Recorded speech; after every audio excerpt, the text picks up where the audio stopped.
Trump supporter Matt Schlapp. He was the political director for George W. Bush. CNN political commentator and Clinton supporter Symone Sanders is here, who also worked, of course, for Bernie Sanders' campaign. Also with us, CNN political commentator, Trump supporter Andre Bauer, the former lieutenant governor of South Carolina, and another South Carolina person with us, CNN commentator and Clinton supporter Bakari Sellers, former member of the South Carolina State House. A lot of South Carolina up in here today. Hi, guys. All right, so Sutton lays it out really perfectly. We have a debate tonight. Yes, that's part one. Part two is, but this also comes at a moment when Hillary Clinton all of a sudden is up 5 points in the CNN poll, Matt, and Donald Trump is up against arguably one of the biggest controversies he's facing regarding his taxes or lack thereof. Where are we in the race today? I think if you look at most of the polls across the country that are coming in, this is a close race. And I think Hillary Clinton said it the other day, why aren't I 50 points up? I think there's a little frustration in the Clinton camp that this seems to be a tight race. And the reason is people at the end of the day, they're not going to vote on tax returns, and they're not going to vote on these extraneous issues. They're not going to vote on, the Trump Foundation. They're going to vote on the central question, which is the economy, and the fact that the American voter feels like for 15 years, and this goes truly into the end of the Bush administration as well, they haven't seen their take-home pay rise. They haven't seen their economic prospects get better. And when they look overseas and see what's happening with Islamic terrorists, it scares the heck out of them. And they want a candidate who's going to answer those questions. It's why up to 70% of the American people think the country's on the wrong track and they want change. Symone, I'm going to put that same question to you. Where are we in this race right now? Because some of the headlines you read, literally say the worst week ever for Donald Trump. If it really has been the worst week ever for Donald Trump, why is it arguably a margin of error race right now? I think that voters, I would agree with Matt, actually. You're not supposed to agree. Yeah, exactly. We put you on the panel to disagree. I would get off the set. I would off the set to say that the economy is very important, which is why, here's where I'm going to disagree, that Donald Trump's taxes are going to be a real problem. Everyday hardworking people in America, Main Street folks, blue-collar workers, people that arguably, a lot of them supported Senator Sanders in this race, and some folks are taking a look at Donald Trump. They don't want a person that has benefited from this rigged economic system that we're talking about. And Donald Trump's taxes are an issue. And I guess the reason this race is so close, though, is because we have to remember a lot of people have just started paying attention. We're all professional politicos, as I like to say, but everyday American people, they have just now been tuning into this election. So this is going to be a very pivotal 5 weeks in this election. And things like Donald Trump's one of his worst weeks ever, I'm going to say one of, because we've had a couple, these matter and will matter to voters. Taxes, that is the issue. One of the issues, but that is the leading edge issue right now on the campaign trail. And John points out perfectly this morning, it's rare that both campaigns are talking about the same issue at the same time, this being Donald Trump's taxes. To remind our viewers, listen. As a businessman and real estate developer, I have legally used the tax laws to my benefit and to the benefit of my company, my investors, and my employees.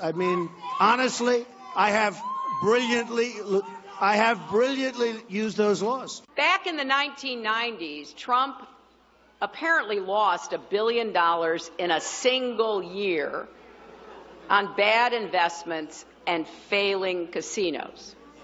Now, how anybody can lose $1, let alone $1 billion in the casino industry is kind of beyond me, right?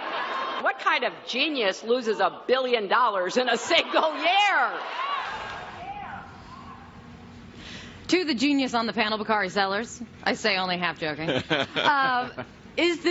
What's your view of this? Did Team Clinton just come upon the holy grail of issues you guys were looking for? Is this everything you were hoping for in Donald Trump's taxes, the mystery surrounding it? I think that there have been a lot of issues that Donald Trump has brought upon himself throughout this election cycle. I think Hillary Clinton framed the issue perfectly, and then the New York Times ran this article.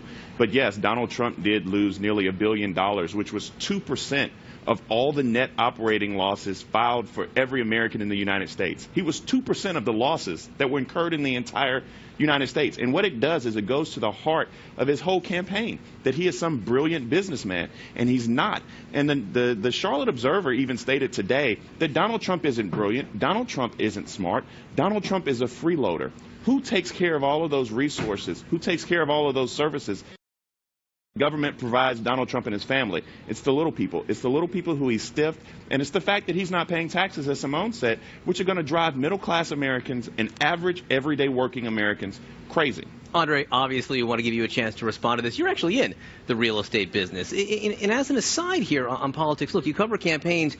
You can smell fear in a campaign when they're really scared of an issue. I'm not sure I fully smell fear on the Trump campaign on this issue, else he wouldn't be out talking about it as he was yesterday on the campaign trail. Well, a couple things. Number one, Donald Trump pays more in taxes in 1 year than most people pay in a lifetime. Just because he didn't pay income taxes not does federal not income mean tax, he does not pay but you taxes. know that's a totally different thing. Well, it is, but totally when different thing. people say he didn't pay taxes, that's not true. He pays hundreds of millions of dollars Do you every think that issue is a winning argument? Absolutely. Number one, you say 22,000 plus people currently employed by Donald Trump.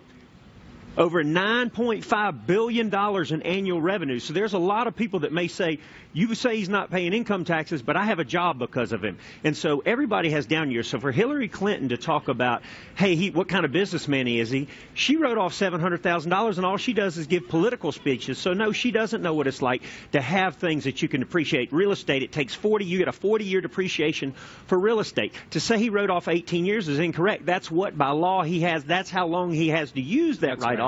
That's not what he did to write off. This is totally a misnomer, and it's the media not clearly stating what's happening. But here's the thing: we would love to know exactly what was written. We don't have Donald Trump's taxes. You don't know either. Well, what we do No, know. and why would anybody? This is why business people don't offer themselves for public service. The very people that are criticizing this are the very people that served in public office that could have changed this policy. Like Hillary Clinton, who went from dead broke and in a little over a decade is worth hundreds of millions of dollars while in government service. It's amazing. That's the story here, which is what was she selling? Why was she able to make so much money? Where are her transcripts? Why can't we see the transcripts? That's actually not the story. The story here is Donald Trump. Hang on a minute. The story here is the Republican nominee for president has gamed the tax system, gloated about it in the first presidential debate, and is now out here actively trying to spin it into something that's good for the American people. But even more importantly, I mean, I love hearing Matt and Andre kind of spin themselves into pretzels about this, because the fact is, if Donald Trump was making all of this money, why is he stiffing the contractors who work every single day? He's not. We're talking about, we have story after story Bring after them on. story. Where are they? Lawsuit. You want to know the 3,000 lawsuits that he's facing? What story names? after story. CNN has done stories CNN with actually has story after story after story. Well, And so CNN not only has done that, stories with these people. but not only that, I'm we can happy to actually provide you with the link, Matt. we can actually go back and look at the charitable giving. We're talking about the fact that the Clintons, I know for the Clintons donated to their own foundation. Andre, what we're going to do is this. When I do this means stop talking. Andre Bauer, the Clintons donated to their own foundation.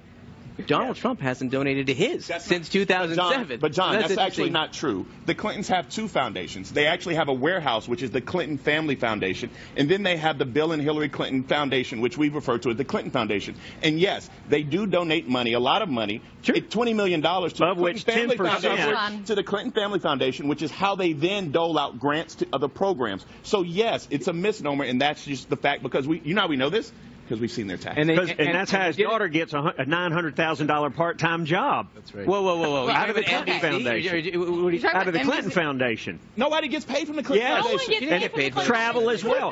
Well, only 10% goes to actual donations. I think what's interesting here is that we can have a real robust conversation about the Clinton Foundation because we have a clear example of what the finances look like because we have seen the taxes. We cannot have a robust conversation, a true robust conversation about Donald Trump and his taxes and his foundation because we ain't seen the receipts, as the streets would like to say. All right, so as we have this conversation, that does beg the question: what are they going to talk about on that debate stage? This is going to be an interesting night. Mike Pence and Tim Kaine are going to have a fun time talking about this.